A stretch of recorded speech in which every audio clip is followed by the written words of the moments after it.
Ciao ragazzi, benvenuti in questo nuovo video e benvenuti su Ferrovie e Miniature.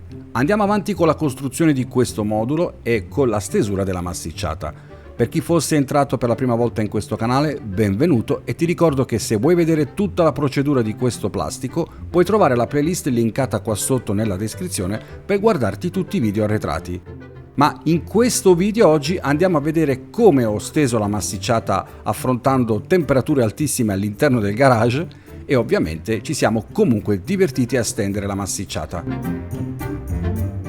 Ho utilizzato la stessa massicciata che è ancora avanzata del vecchio impianto, quindi guardate quella che ho sulla mia destra nell'altro plastico già steso, è dello stesso colore e della stessa grammatura. Ovviamente ho steso la massicciata utilizzando il pennello come faccio sempre, ma avrei potuto utilizzare lo stand di massicciata che in questo momento non lo trovo e per questo motivo non lo sto usando. Comunque mi sono divertito lo stesso, ci ho impiegato 4-5 ore, ma è stata comunque un'esperienza sempre coinvolgente. Ragazzi, vi ricordo che i miei video sono a scopo di intrattenimento, non sono un maestro, non sono un insegnante, sono semplicemente uno come voi appassionato, quindi guardatemi, prendete spunto, ma fate come volete. Ragazzi, in questo video ho steso la massicciata soltanto sotto questa zona fino ad arrivare in prossimità del tunnel che va a finire sotto la montagna. Ovviamente dopo il tunnel la massicciata non serve più perché esteticamente non si vede, non è visiva a chi guarda il plastico e quindi è inutile sprecare massicciata oltre la galleria.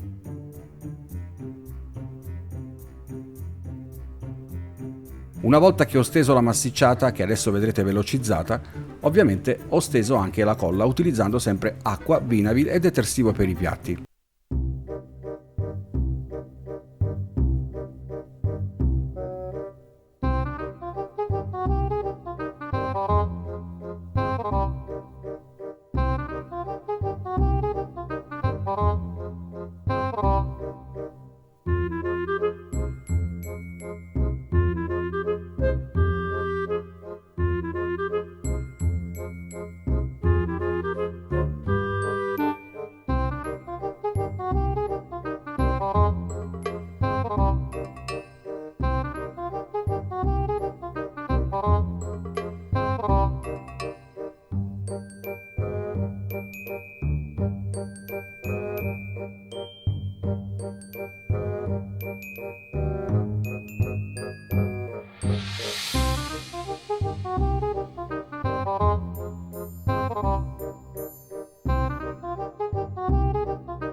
In questa zona del plastico ovviamente ho trovato più difficoltà a stendere la massicciata, in quanto il portale e comunque il ponte non permetteva proprio il fatto di potermi muovere liberamente. Però comunque la cosa bella è stata proprio quella di trovare comunque le modalità migliori per poter stendere il braccio, e vi posso garantire che nonostante la sudata e l'impegno, alla fine mi sono divertito tantissimo e credo che lo scopo sia proprio questo.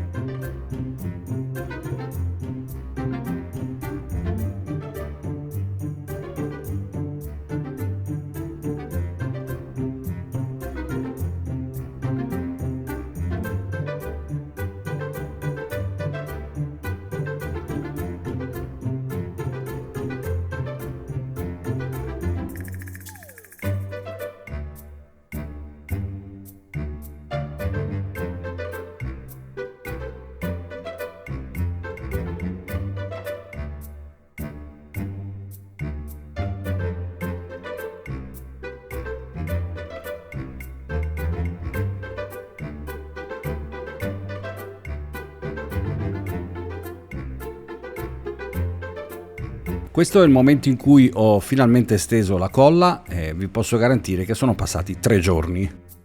Inoltre poi ho atteso altri 2 giorni per l'indurimento della stessa, anche se in realtà la sera stessa la massicciata era già indurita.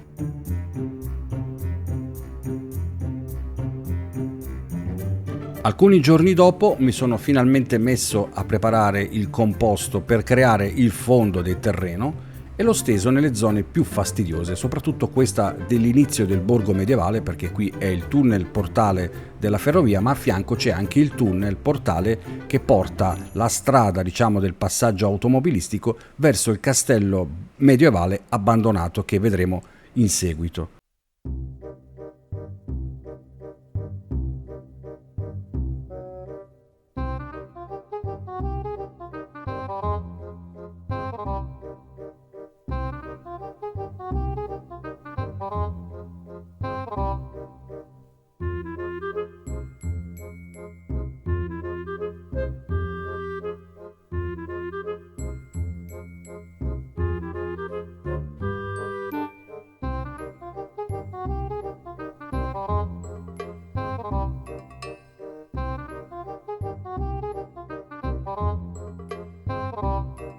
Qualche giorno prima mi ero preparato tutti questi telai fatti su misura e tagliati. Ovviamente non ho le riprese di questo taglio, anche perché l'ho fatto in un momento particolarmente torrido e non avevo nessuna intenzione di lasciare la telecamera al sole. L'ho fatto all'aperto. Ho tagliato tutti questi pannelli che vedete, li ho fatti su misura, li ho posizionati, incollati e ovviamente con delle viti autofilettanti li ho bloccati. Dunque raga, la situa è questa. Abbiamo creato questa zona qui dove appunto ho terminato la massicciata, la fermo lì perché qui dentro ovviamente non serve. Qua abbiamo fatto dei buchi, diciamo dei posti di ispezione per fare eventuali manutenzioni sia qui che da quest'altra parte del plastico. Qui abbiamo preparato già il tunnel già pronto. Ok, questa è la strada che finisce qui, perché da qui in poi ci sarà il castello e poi vedremo più avanti, mentre qua in questa zona ora andremo a creare la discesa delle rampe per la costruzione delle montagne. Qua sopra andremo a creare tutta la zona del ponte fatta con l'eolite, quindi creeremo tutto un sistema che fa sembrare che sia fatto tutto in mattoncini stile quello dei portali, uguale. Questa parte verrà chiusa e l'effetto sarà questo. Anche qua ci sarà la discesa, verrà chiuso tutto con una serie di appunto rocce, erba e vegetazione varia anche là sopra. L'unico punto dove ci sarà qualche cosa da vedere a livello di edificio sarà proprio in questo punto che faremo il castello abbandonato come abbiamo stabilito. Questa è la situazione vista dall'alto. Ho preparato anche questa parte di telai all'esterno del lato sinistro dove c'è l'ultimo portale, l'ho bloccato ovviamente con Vinavil e viti autofilettanti e anche qui ho dato diciamo già un'idea di quella che può essere la stesura totale delle montagne.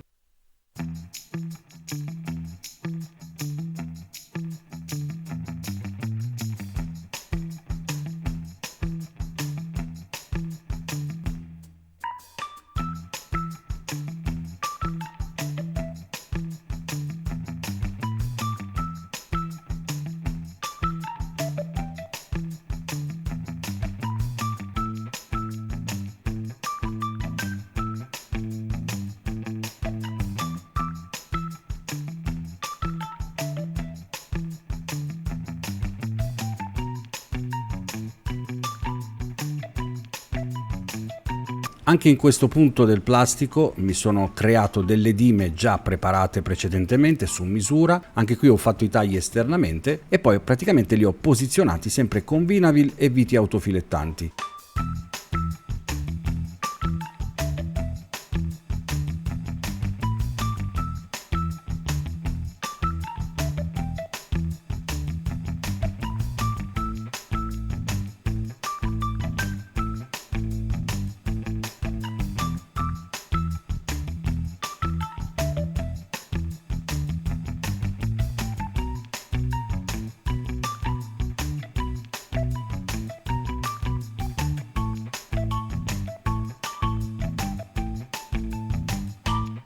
Per il momento ci fermiamo qui, abbiamo completato tutta questa zona, mi manca tutto il lato sinistro, ma guardando qua a partire da destra diciamo che siamo già pronti per posizionare la rete o carta, adesso vedremo che cosa fare, e manca soltanto questo lato sinistro. È ancora molto abbastanza impegnativo, quindi c'è tanto lavoro da fare. Guardate qua sotto ho sistemato tutti i telai e quindi con questo vi saluto, spero di vedervi nel prossimo video e un abbraccio. Ciao a tutti!